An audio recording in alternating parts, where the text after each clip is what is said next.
القرآن يوحدنا لطريق الخير يوجهنا الله تعالى أنزله ورسول الله بسم اللہ الرحمن الرحیم۔ احکام الجواہر الثلاثہ، تینوں جوہر کے احکام۔ تینوں جوہر یعنی اولا، صورت اسمیہ اور صورت نوعیہ، ان کے کچھ مشترکہ احکام ہیں، اس کو بیان کر رہے ہیں۔ پہلا حکم ہے کل جسم مرکب من جوہرین، کہ جتنے بھی اجسام ہیں وہ دو جوہر سے کم از کم دو جوہر سے مل کر بنتے ہیں۔ یحل احدہما فی الاخر، جن میں سے ایک دوسرے کے اندر حلول اختیار کرتا ہے۔ حلول اختیار کرتا ہے یعنی اس کے اندر دونوں ایک دوسرے سے مل جاتے ہیں۔ وَيُسَمَّى الْمَحَلُّ الْحَيْئُولَ وَالْحَالُ الصورت الجسمیہ، کہہ رہے کہ جو محل ہوتا ہے اس کا نام تو حیولہ رکھا جاتا ہے اور حال کا نام صورت جسمیہ ہوتا ہے۔ تو حال یعنی صورت جسمیہ، یہ محل یعنی حیولہ کے اندر حیولہ سے مل کر بنتا ہے۔ دوسرا حکم ہے الحیولہ لا تکون ابدا بغیر صورت جسمیۃ الا فی التحلیل عقلی، کہہ رہے کہ حیولہ یہ صورت جسمیہ کے بغیر نہیں ہوتا ہے مگر تحلیل عقلی میں۔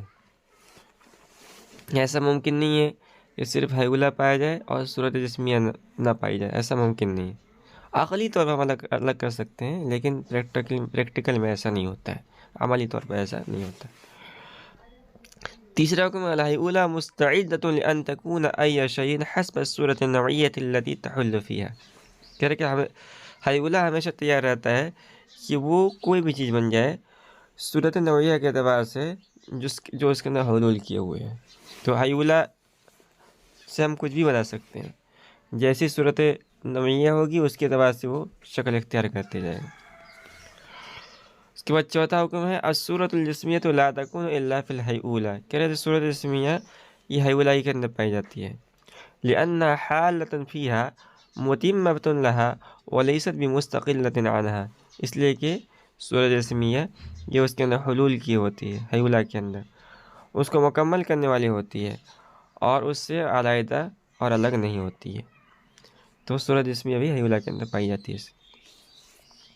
پانچواں حکم الحیولہ تحتاج الی الصورت الجسمیۃ فی وجودها وبقائها، کہہ رہے کہ حیولہ یہ محتاج ہے صورت جسمیہ کا اپنے وجود کے اندر، اپنے بقا کے اندر، والصورت تحتاج الی الحیولہ فی تشکلها، اور صورت جسمیہ محتاج ہے حیولہ کا شکل کے اندر۔ تو دونوں ایک دوسرے کے محتاج ہیں، ایک دوسرے کے بغیر نہیں رہ سکتے ہیں، ناقص ہیں، لیکن احتیاج کی شکل الگ الگ ہے۔ اس پر چھٹا حکم ہے مواد الافلاکی وصورها الجسمیۃ والنوعیہ، افلاک کے مواد اور اس کی صورت جسمیہ اور نوعیہ۔ افلاک فلک کی جمع ہے اور فلک کے معنی آتے ہیں یہاں سمجھ لیجیے آسمان کے، جس طرح اسلامی شریعت کے اعتبار سے 7 آسمان ہیں، اسے فلاسفہ بھی افلاک کے قائل ہیں اور ان کا نظریہ اسلامی نظریے سے مختلف ہے۔ اس کو میوزک کے اندر ہم پڑھیں گے۔ تو کہہ رہے ہیں افلاک کے مواد اور ان کی صورت جسمیہ و نوعیہ، ومواد الاجسام العنصریۃ وصورها الجسمیہ، اور اجسام عنصریہ کے مواد اور اس کی صورت جسمیہ، کلھا حادث بالذات، یہ سب کے سب حادث بالذات ہیں۔ حادث بالذات کا مطلب ہے کہ اپنے قیام میں دوسرے کے محتاج ہیں، یعنی کسی نے ان کو پیدا کیا، خود بخود پیدا نہیں ہوئے۔ قدیم بالزمان عند الحکماء، اور حکماء کا نزدیک قدیم بالزمان ہے، زمانے کے اعتبار سے یہ حادث نہیں ہوں گے۔ یہ تو تھا ان کا حکماء کا نظریہ۔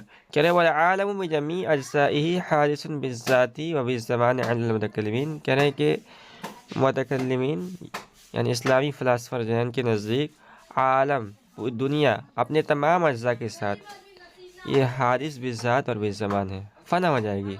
ایک زمانہ تھا جب ان کا وجود نہیں تھا، اللہ رب العزت نے کو پیدا کیا، اور ایک زمانہ آئے گا جب یہ سب کے سب فنا ہو جائیں گے۔ اس کے بعد الجزء الذی لا یتجزا، یہ پورا نام ہے اس کو ایسے ہی بولتے ہیں، جزء الذی لا یتجزا۔ اس کا ترجمہ ہوگا، لفظی ترجمہ ہوگا ایک ایسا جز جس کی مزید تقسیم نہ کی جا سکے، جس کو ایٹم سے بھی تعبیر کیا جاتا ہے آج کے زمانے کے اندر۔ کہہ رہا ہوا جوہر، یہ بھی ایک جوہر ہے، ذو وضع، ایک ایسا جوہر ہے لا يقبل القسمت اصلاً، جو تقسیم کو بالکل قبول نہیں کرتا ہے، لا قطعاً نہ تو کاٹ کر، ولا کسر نہ توڑ کر، ولا وہمن نہ تو وہمی طور پر، ولا فرضاً اور نہ فرضی طور پر۔ آپ ایک ایسا نقطہ تصور کر لیجیے کہ جس کی مزید تقسیم نہ کی جا سکے، آپ سوچ کے بھی تقسیم نہیں کر سکتے، فرضی طور پر بھی تقسیم نہیں کر سکتے، اسی کا نام جزء لا يتجزأ ہے۔ ويقال له الجوہر الفرد والنقطة الجوہریہ، کہہ رہے اس کو جوہر فرد بھی کہا جاتا ہے، اور ایک تیسرا اس کا نام ہے نقطہ جوہریہ۔ تو اس کے تین نام ہو گئے، جزء لا يتجزأ، جوہر فرد اور نقطہ جوہریہ۔ کہہ رہے وہ ثابت عند المتکلمین، اور یہ متکلمین کے نزدیک ثابت ہے، یعنی متکلمین مانتے ہیں کہ اس کا وجود ہے۔ یہ بھی مختلف مسئلہ ہے، اس کا وجود ہے کہ نہیں ہے۔ کیا والجسم الطبعی مرکب من الاجزاء التي لا تتجزا، کہہ رہے کہ جسم طبعی، جتنے بھی جسم طبعی ہیں، یہ متکلمین کے نزدیک جزء الذی لا یتجزا سے مل کر بنے ہیں، ایک ایسی جز سے بنے ہیں جس کی مزید تقسیم نہ کی جا سکے، انہی سے جتنے بھی جسم طبعی ہیں سب مل کر بنے ہیں۔